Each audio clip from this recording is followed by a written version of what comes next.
Alright guys, welcome back after spring break. I hope you had a good spring break and everything was well. We are going to get back into doing some review. That's all we're going to do this fourth 9 weeks is reviewing material we've done. There'll be assignments listed on the classroom. We're going to be taking them off of the alternative learning plan. So you'll have to be able to get to that. And you'll have to be able to get some of the assignments off of there also. Alright, so the first thing we're going to talk about is multiplying rational expressions. So we're going to have a fraction times a fraction. To be able to do these, we're going to have to be able to factor each piece. All right, so we're going to do them one by one. X squared minus 7x plus 12. Because I don't have a leading coefficient, I'm going to go x, last term's positive, so we use the sign of the middle. What multiplies to give me 12, adds to give me 7. We're going to go 3 and 4. So that's going to be my first piece. X minus 3, x minus 4. All right, going across the top just to do it that way. 4x squared plus 2x. All this is a greatest common factor, so I'm going to take out a 2 and an x, leaving behind a 2x, and everything cancels, so plus 1. So I'm going to go 2x, 2x plus 1. All right, this one we're going to have to put the most work into. 2x squared minus 5x plus 3. Because I have a leading coefficient, 2 times 3 is 6. Last term's positive, take the sign of the middle, minus, minus. Now I need two numbers that multiply to give me 6 and add to give me 5. We're going to go with a 3 and a 2. And we're going to have them both being negative. So I'm going to take the x apart into these two terms. 2x, I'm going to put the minus 2 as x squared minus 2x minus 3x plus 3. I want to be able to group them together so they work out better. Take a 2x out of the front, x minus 1. And for this to work, I have to have an x minus 1 left over. So I'm going to take out a negative 3. So now I have 2x minus 3, x minus 1.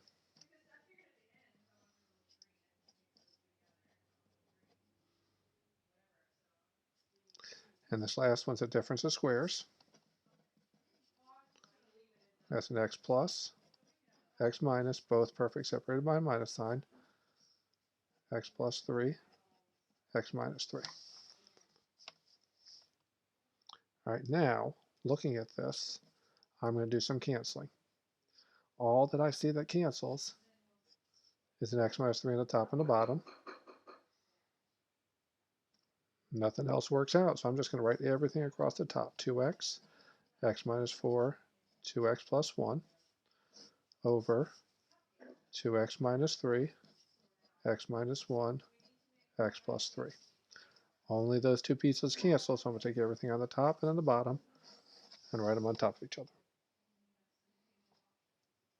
That's multiplying rational expressions. So we got to factor each piece and cross cancel. All right, now we have division. X minus 1 over x minus 7 divided by the fraction x plus 3 over x minus 7. When we divide fractions, two ways of thinking it. Some of you were taught back, and we've said it before, keep this top the same, change this to multiplication and flip it. Or the mathematical way, the better way, is instead of dividing, we're going to multiply by the reciprocal.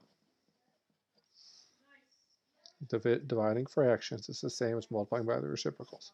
Cancels, x plus 1, x plus 3, we're done. So just a quick one, dividing fractions, you keep, change, flip, or multiply by the reciprocal. All right, let's do a subtraction problem. 4 over x plus 1 times x minus 3 minus 7 over x minus 3, x minus 1. Anytime we need to add or subtract fractions, we need common denominators. So looking here, what does the front have? X plus 1, x minus 3. Oops, gotta move my paper up for you. 4 over x plus 1, x minus 3, minus 7 over x minus 3, x minus 1. What does this have that the back doesn't? and that's an x plus 1. Now what does the back have that the front doesn't? That's an x minus 1. So now, across the top, 4 parentheses x minus 1 minus 7 parentheses x plus 1 over x plus 1, x minus 3, x plus minus 1, distribute, add like terms. Now let me put my x plus 1, x minus 3, x minus 1.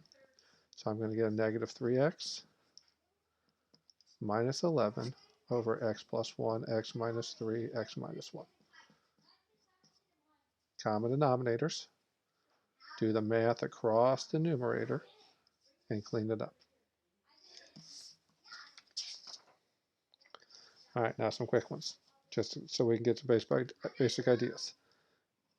X squared times x to the third. When I have the same base raised to the two different powers, or any powers, we add. When I have a power raised to a power, we multiply. X squared over x to the third, so we have two thoughts.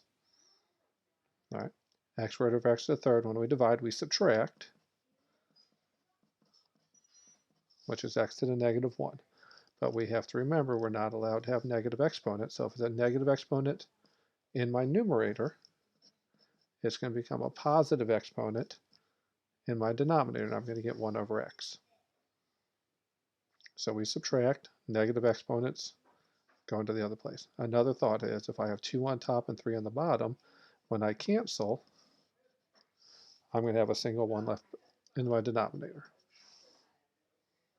All right, another basic rule, x to the 3/5.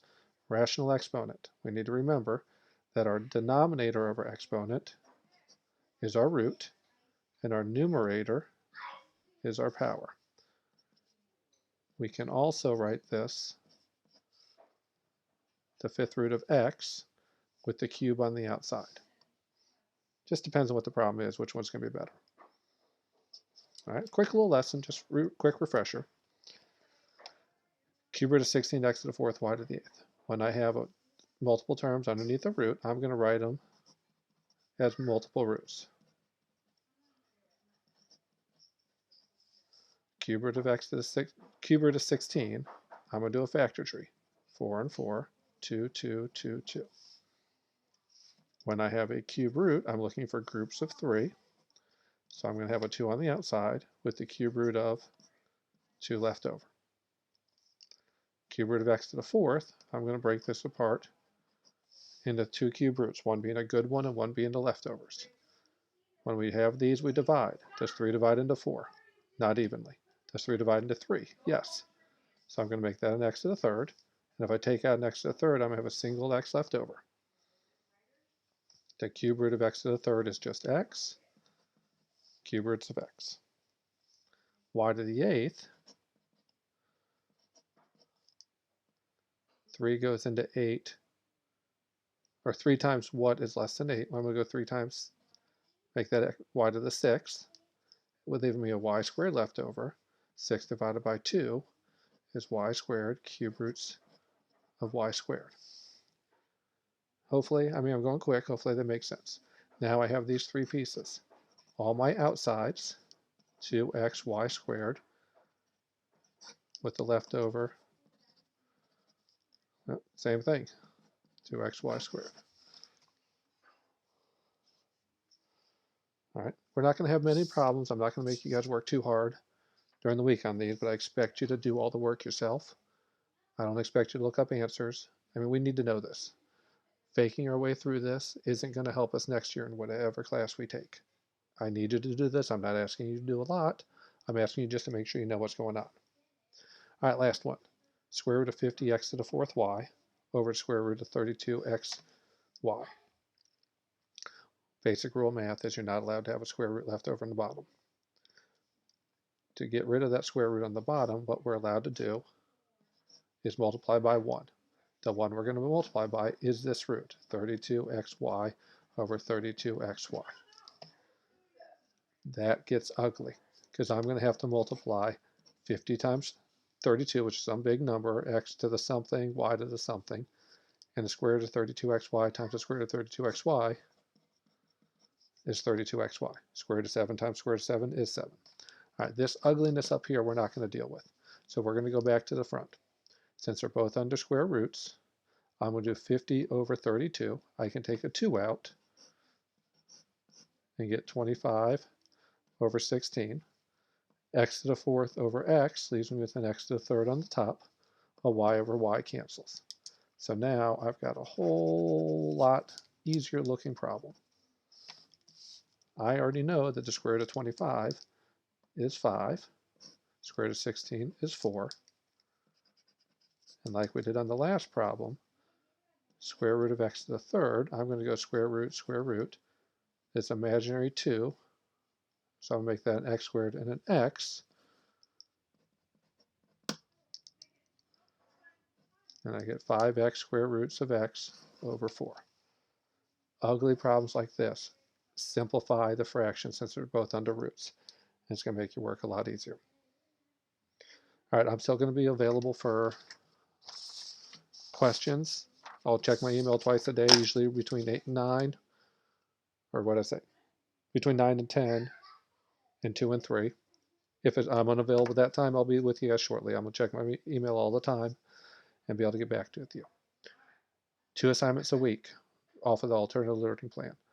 The first 3 days they have is talking about sequences and series. We've already done that, so we're just going to jump straight into the review underneath it. So we're going to be a couple days ahead of that plan. I'll have it set out what I want you to do, what days, every time. 2 assignments, they want us working on Tuesdays and Thursdays.